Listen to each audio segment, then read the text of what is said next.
Marty O'Reilly, welcome. Welcome to eTown. Thank you. Yeah, sound great. That was the first time I've ever heard a reference to Wile E. Coyote in a song, I think. That was cool. I always wonder how many people catch that. You always know because you hear the giggle. If you know. Like, wait, is he talking about Looney Tunes right now? Yeah. So is the story about your folks giving you a guitar when you were 15? That sounds kind of like you weren't, into it. You were just like, hey, here's a guitar. Oh, okay. Is that how it happened? I think I had maybe asked for a guitar for Christmas maybe a year or two before. I'd certainly been practicing with the air in my room for quite a while. Oh, okay. I was one of those. And my parents were always trying to help me, find a thing and keep you out of trouble. Yeah. Here's a basketball. Here's a guitar. Yeah. I'm not an athlete. And then when the guitar showed up, it was just the coolest thing. It was this beautiful semi-hollow, and I didn't know how to play it. I didn't learn my first chords till about a month later, but I'd probably already ruined a set of strings. I was trying to play it so much. Wow, that's great. That's great. Well, it's cool to sort of, when it clicks and when something happens, and it's, great for your parents to be sort of vigilant in that way and open-minded and generous. That's cool. What kind of music were you listening to at the time when you got this guitar? I think I was listening to a lot of hip-hop at the time. Yeah. Not a lot of guitar parts in there. No, definitely not. And that was one of the interesting things that happened was that, when I started taking lessons and learning to play, my first private teacher started teaching me Delta blues music, which was something that was totally foreign to me. I mean, my father played a lot of different kinds of music around the house when I was growing up, but I never sat down and listened to it on my own. And then all of a sudden, I accidentally came across this recording by Blind Willie Johnson. He's an old blues gospel player, and it just blew my mind. Yeah.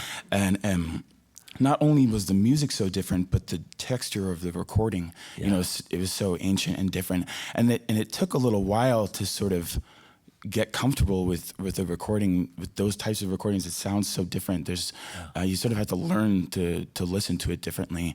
But then, learning to play it, it really changed the music that I was listening to. And a lot of people don't know this, but there's as we speak, a capsule hurtling through space. And in that capsule is basically a message from Earth.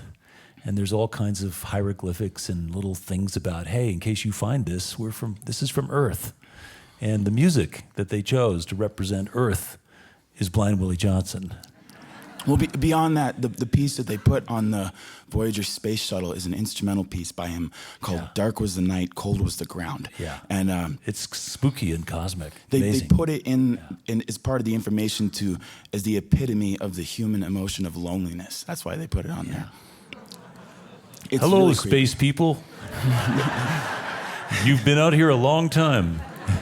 It gets even creepier because Blind Willie Johnson died of pneumonia after sleeping in the ruins of a burned down building, covered in newspapers, and I guess the night was dark. Yeah.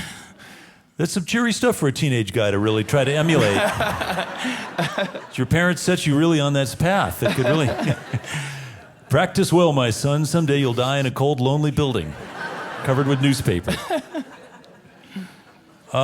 It's great that you could tap into it, because it is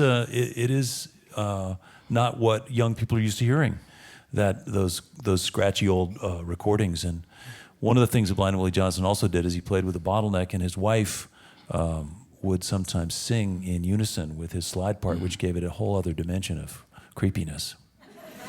So there you are. You got a teacher who's teaching you how to play Delta blues.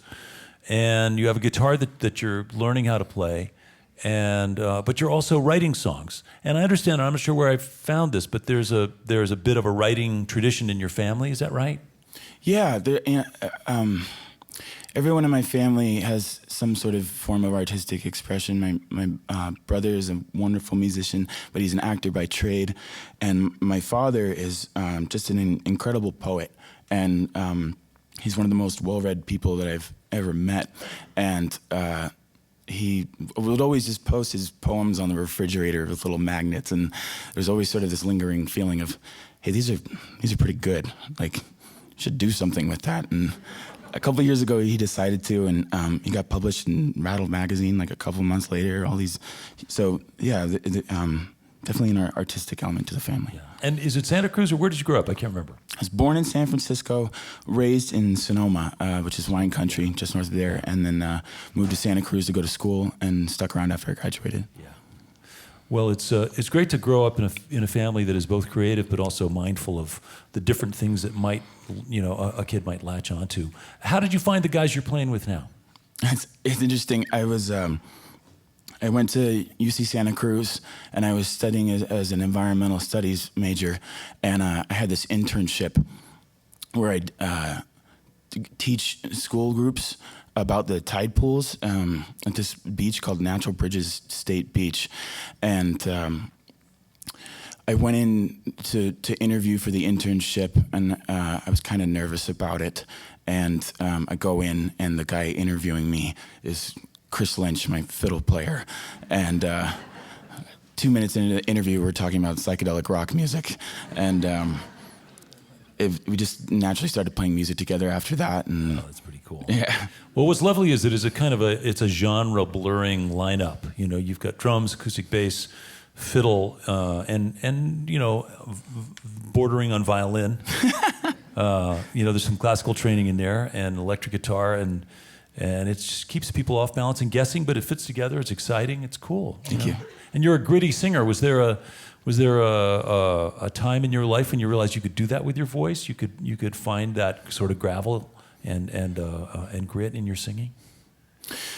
I'm not sure. I started off. I got really into Delta blues music, and I was listening to a lot of John Lee Hooker and Mississippi Fred McDowell, and I would go out and play like open mics or just like the local pub in Sonoma, and I was like really emotionally involved in the music to the point where I'm like hollering and playing, and I didn't really know how to sing at the time though. It was sort of eventually had this realization of like, maybe I should like work on this a little bit, and otherwise you're gonna hurt yourself.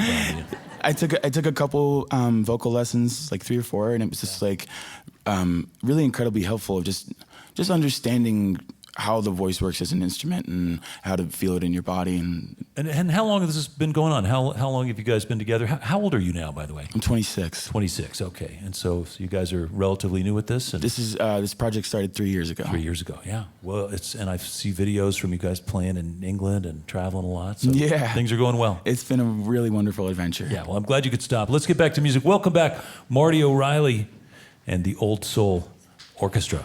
Thank you, Nick.